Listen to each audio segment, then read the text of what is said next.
Σήμερα θα δούμε βήμα-βήμα πώς μπορούμε να επεξεργαστούμε ή να διαγράψουμε μία playlist στο YouTube, αν θέλουμε να αλλάξουμε κάτι ή αν δεν τη χρειαζόμαστε πλέον.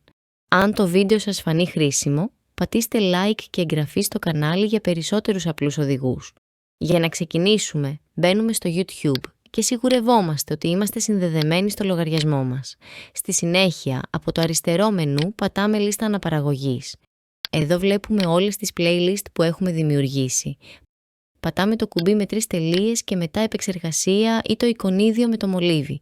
Από εδώ μπορούμε να αλλάξουμε το όνομα της playlist, να αλλάξουμε την περιγραφή, να αλλάξουμε την ορατότητα, δηλαδή αν θα είναι ιδιωτική, μη καταχωρισμένη ή δημόσια.